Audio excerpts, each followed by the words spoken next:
Perusahaan yang menghadapi masalah tersebut tentunya harus segera mengambil langkah-langkah penyelamatan, baik bagi konsumen maupun nama baik atau citra perusahaan. Pada kasus pertama, perusahaan harus segera menarik sebuah produk itu yang telah menjadi penyebab kematian konsumennya. Kemudian, perusahaan juga perlu melakukan koordinasi dan kerjasama dengan para pihak yang terkait, seperti lembaga-lembaga pers, dinas pengawas obat atau makanan, maupun juga kepolisian. Apabila dari hasil penelitian secara terpadu terbukti bahwa kesalahan bukan pada perusahaan Anda harus dengan segera menjelaskan kepada masyarakat dan perusahaan dapat memproduksi produk lama dengan ramuan yang baru atau bebas dari zat-zat yang berbahaya, dengan tujuan meraih pangsa pasar produk lama.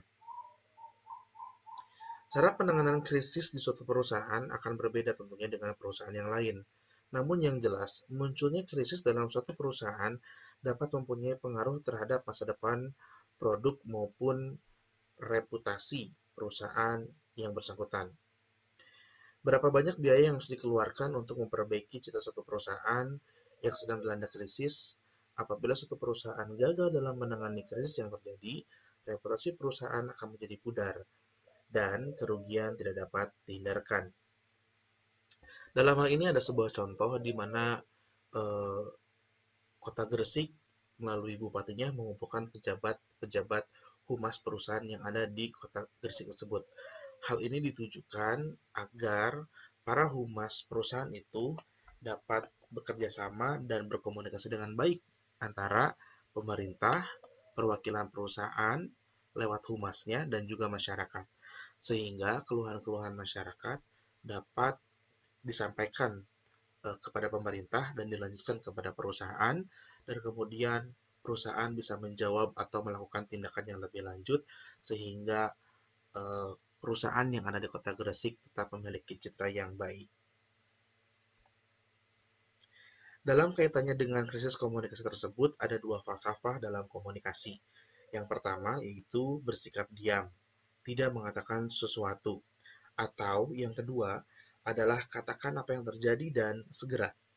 Kedua pendekatan tersebut ternyata dapat diaplikasikan dalam situasi nyata dan berhasil, seperti yang dialami perusahaan Amerika Serikat Johnson & Johnson and Gamble. Namun beberapa ahli hubungan masyarakat atau public relation menyarankan agar perusahaan menangkis rumor yang beredar dalam masyarakat dengan cara menjelaskan apa yang terjadi masalahnya secara terbuka tanpa ditutup-tutupi kepada publik atau masyarakat umum dan para karyawan juga tentunya. Pada saat yang sama, perusahaan harus mencari sumber masalahnya dan berusaha mengendalikannya. Satu hal yang paling penting dalam menangani satu kasus adalah mengusahakan supaya pikiran Anda tetap dalam kondisi tenang, tidak gegabah. Pengertian tenang dalam hal ini adalah diartikan sebagai suatu tindakan diam seribu bahasa atau statis, bukan seperti itu. Tetapi tenang dalam artian bahwa penanganan suatu kasus itu perlu pemikiran yang jernih dan tidak dalam kondisi emosional. Suatu tanggapan yang rasional akan membantu memberikan inspirasi untuk mempertinggi atau memperbesar rasa percaya diri Anda. Dalam situasi krisis komunikasi, ada beberapa hal yang dapat dilakukan, antara lain yang pertama adalah segera siapkan tim yang tampil atau cekatan dalam penanganan krisis. Perlu tim seperti ini agar kejadian tersebut dapat ditangani dengan baik dan tentunya tim sudah mempunyai rekayasa mekanisme atau tindakan-tindakan yang terencana untuk untuk kejadian yang krisis ya. Kemudian usahakan agar manajemen puncak segera bertindak pada saat krisis terjadi. Kemudian ciptakan sebuah pusat informasi sebagai representasi perusahaan yang dilengkapi dengan berbagai peralatan elektronik komunikasi sehingga dapat disampaikan secara masif. Ceritakan suatu kejadian secara menyeluruh, terbuka, dan jujur. Jika memang ada yang salah, segera meminta maaf. Tunjukkan keseriusan perusahaan bukan saja dalam pernyataannya, namun juga dalam tindakan yang nyata bagi pelanggan Anda terutama atau masyarakat di sekitar perusahaan. Berikutnya adalah meningkatkan keterampilan komunikasi.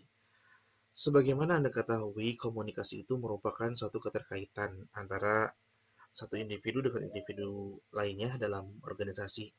Kemampuan Anda untuk memahami apa yang sedang terjadi sangat tergantung pada kepekaan Anda sebagai komunikator.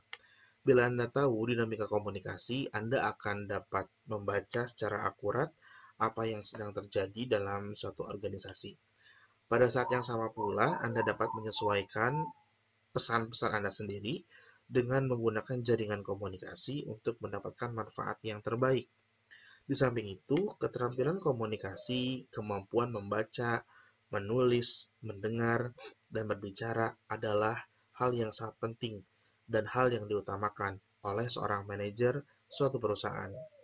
Keterampilan Anda dalam berkomunikasi akan sangat berpengaruh terhadap keberhasilan Anda dalam dunia bisnis. Apakah Anda seorang sekretaris, pelatih manajemen, akuntan, analis keuangan, pialang atau broker, peneliti, spesialis sumber daya manusia, spesialis informasi, atau yang lainnya, Anda sama-sama memerlukan kemampuan berkomunikasi dengan orang lain secara efektif dan efisien. Namun, dengan demikian, beberapa jenis pekerjaan itu memerlukan keterampilan berkomunikasi yang lebih besar daripada yang lain. Sebagai contoh, seorang wiraniaga perlu menjadi komunikator yang baik dan juga spesialis hubungan masyarakat atau public relation. Adapun beberapa keterampilan khusus yang diperlukan dalam komunikasi bisnis adalah yang pertama tentunya adalah membaca, yang kedua mendengarkan, ketiga membuat percakapannya agar lebih menarik, keempat melakukan wawancara harus dibiasakan, yang kelima adalah berdiskusi dengan kelompok-kelompok kecil dan tentunya membuat komunikasi dengan kelompok-kelompok itu. Dan berikutnya adalah berpidato dan presentasi. Terakhir adalah menulis surat, memo, dan laporan. Barangkali tempat terbaik untuk melakukan perbaikan program adalah menilai diri pribadi secara jujur. Setiap orang berkeinginan untuk mengembangkan keterampilan berkomunikasi. Dan mungkin Anda adalah seorang pendengar yang baik pula, atau mungkin penulis yang baik pula. Dalam beberapa hari kemudian, coba perhatikan kemampuan Anda berkomunikasi. Ada perbaikan atau tidak? Coba perhatikan cara Anda berkomunikasi. Apa yang benar dan apa yang salah. Selanjutnya, silakan pusatkan dan kembangkan keterampilan Anda pada bidang-bidang yang paling lemah menurut Anda sendiri. Cara terbaik untuk meningkatkan kemampuan berkomunikasi adalah melalui latihan-latihan tentunya, atau dengan praktik-praktik. Dalam kehidupan, banyak dijumpai orang-orang yang tidak begitu saja menjadi penulis atau pembicara yang ulung. Mereka menjadi orator ulung, penulis jempolan, karena mereka melakukan latihan dan praktik secara teratur dan terus-menerus. Seseorang yang telah menulis 10 buah laporan biasanya tentu lebih baik daripada mereka yang hanya menulis 2 buah laporan. Anda belajar dari pengalaman, dan pelajaran yang paling penting dari pengalaman Anda adalah belajar dari kesalahan dan kegagalan yang pernah Anda lakukan atau dilakukan orang lain. Demikian untuk materi pertemuan 10 dalam komunikasi dalam organisasi ini. Semoga bermanfaat. Terima kasih. Wassalamualaikum warahmatullahi wabarakatuh.